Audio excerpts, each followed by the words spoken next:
Promotion du genre, lutte contre les violences faites aux femmes, autonomisation des femmes, éducation, santé, sociale, les causes au cœur de l'action des premières dames africaines sont multiples, toutes sous-tendues par l'épanouissement des couches défavorisées. De la première dame du Cameroun à celle du Burundi, en passant par celle de la République démocratique du Congo, du Rwanda, du Ghana, du Nigeria et de la Côte d'Ivoire entre autres, chacune de ces personnalités, portée par sa fondation ou sa plateforme, va au secours des plus démunis. Dominique Ouattara est un exemple. La première dame de Côte d'Ivoire est à l'initiative de plusieurs projets à travers Children of Africa. Au titre des grands projets réalisés dans le domaine de la santé, je peux citer la construction d'un hôpital mère-enfant de niveau international avec un matériel de pointe spécialement dédié aux mères et aux enfants et qui rend d'énormes services aux populations. En effet, un quart de nos patients y sont soignés gratuitement. Dans le secteur de l'éducation, notre dernière réalisation en date est la construction en 2020 d'un groupe scolaire d'excellence dans la commune d'Abobo, dédié à nos enfants défavorisés qui peuvent ainsi recevoir une éducation de qualité dans un cadre adéquat.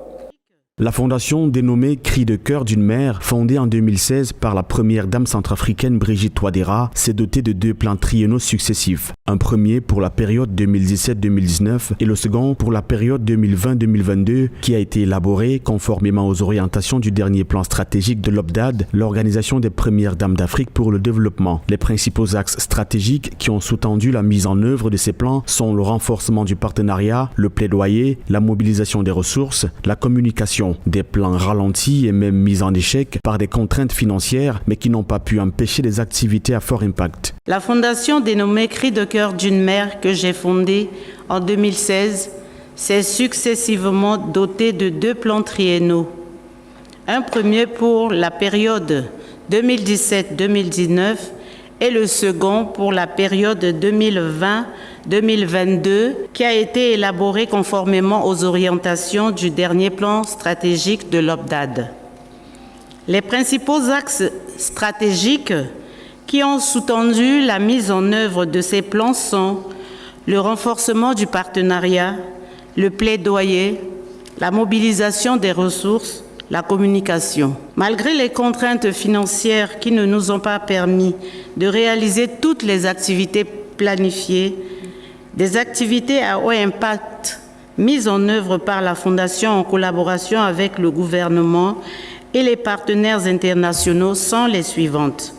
Le VIH-Sida reste le champ d'action majeur des premières dames africaines. Lors de son assemblée générale, organisée à Addis Abeba en Éthiopie, le 11 février, l'OPDAD a adopté son plan stratégique pour 2019-2023 qui décrit les principales thématiques sur lesquelles les premières dames travailleront. Parmi celles-ci, la poursuite de l'objectif de réduction des nouvelles infections à VIH et de la mortalité due au sida, les maladies non transmissibles, l'égalité des sexes, l'autonomisation des femmes et des jeunes, la santé reproductive, maternelle, néonatale et infantile, la sécurité sociale et la protection sociale. L'ONU-SIDA travaille main dans la main avec l'Organisation des premières dames d'Afrique contre le VIH-Sida depuis sa toute première réunion en 2002. J'ai eu le privilège d'être présent à l'époque et j'ai le privilège d'être encore avec vous aujourd'hui. Je vous invite tous à rester engagés pour en finir avec le sida, car ensemble, nous pouvons garantir un avenir meilleur à nos enfants et nos jeunes et une génération sans sida.